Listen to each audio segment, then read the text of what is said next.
I'm going to show you the best way to boost your metabolism after 40.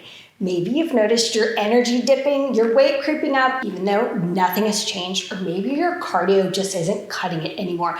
I get it. These frustrations are real, and none of it is our fault. When I turned 40, I was inflamed, I was depleted, I was completely exhausted.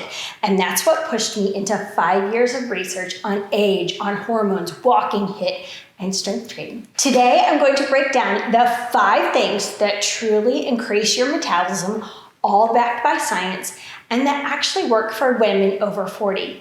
And I'll show you how to do it without spending endless hours in the gym. But first, let me show you how I discovered this for myself. When I hit 40, everything I used to do simply stopped working. High intensity workouts left me drained. Cardio left me puffy and hungry. I was sleeping terribly. My digestion tanked. And for the first time ever, I gained weight without changing a thing. So I went back to the science. I looked at hormones, metabolism, cortisol, how muscle changes with age, how recovery changes. And with just a few shifts, my entire body responded. I felt like myself again, and the same will be true for you. Here are the 5 things that increase our metabolism after age 40. Number 1, strength that makes us feel good, not depleted. You see, we need muscle to keep our metabolism humming. After about age 35, women naturally lose 3 to 8% of muscle each decade. And the less muscle we have, the slower our metabolism becomes.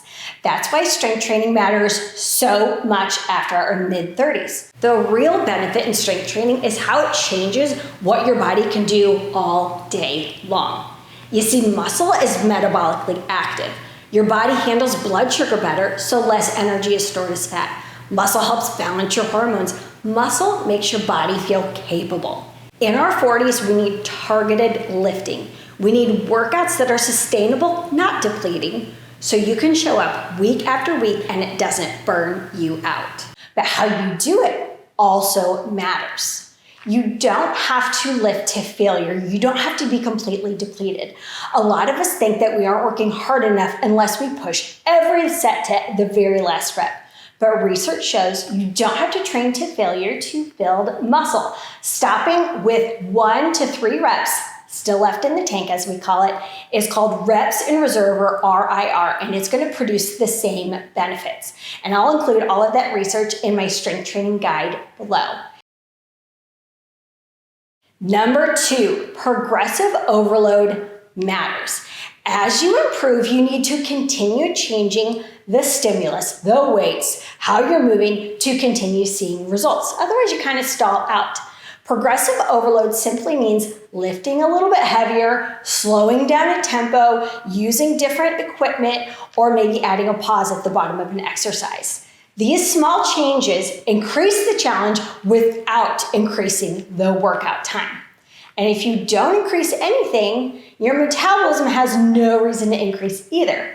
You don't need dramatic changes, just small intentional progressions. Strength is what builds the muscle that keeps your metabolism active around the clock. So make sure progressive overload is part of that strength training routine. Number 3, walking. It's not optional, it's essential, absolutely essential. Walking is one of the most powerful metabolic tools for women in their 40s and beyond. It isn't extra cardio, it actually fills the gaps that strength training alone can't do. Our daily walking helps regulate cortisol big time.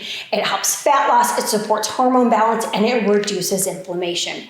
Walking also amplifies the benefits of your strength workouts. Strength is what raises your metabolism, and walking is what helps your body use that fuel throughout the day. Think about just staying active throughout the day. This is why I recommend a mix of strength training, maybe 3 times a week, plus daily walking about 30 minutes. It's also why I saw such quick changes in my own body when I shifted from those long, hard cardio sessions to walking. Number 4, stress and the nervous system. I talk about this a lot. Game changer. This one changed everything for me and now for the thousands of women that I've worked with. You cannot outwork a fatigued nervous system. When you're stressed, you're sleeping poorly, or you're undereating, or you're going through hormone shifts, cortisol doesn't rise and fall like it used to. We simply don't respond as well. It stays higher for longer. And chronically high cortisol tells your body to store fat, to slow your metabolism, probably increases your cravings, and hold on to that inflammation. It's your body's way of protecting you, doing exactly what it's designed to do. So if you feel wired and tired, workouts alone will only take you so far. Sometimes the most metabolic thing you can do is walk, eat enough protein, get sunlight, slow down, and get your sleep in order. When your nervous system feels safe, your metabolism then works the way it's supposed to. So think of it this way: your body won't release anything until it feels nice and safe. Number 5, recovery is training. This is actually where the change happens, not during the workout, but after the workout.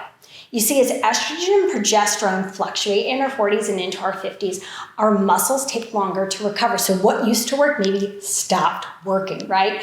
We need more recovery than we've needed before. Recovery helps improve our energy, our hormone balance. It makes our nervous system happy, helps balance out that strength training that we do. So your muscles need about 48 hours rest before you train that same muscle group again. This is why 3, maybe 4 strength sessions per week is the sweet spot, not 6. You see, more is no longer better. Better is better. And the best recovery technique? Walking. Walk, all right? Maybe walking outdoors, getting in some deep breaths, getting in some sunshine. That is a great way to recover. So to boost your metabolism after 40, you don't need extreme workouts. You need the right combination of strength, walking, stress management, and recovery. These 5 things work with our physiology instead of against it. They work with our hormones instead of against it. If you want to start implementing this, I have a free strength training guide below that breaks everything down step by step. And if you want workouts that use this exact method, strength training 3 times a week plus walking, built for women 35 and over, you can try my weekly schedule for free, also below in the description. I'll see you in the next video.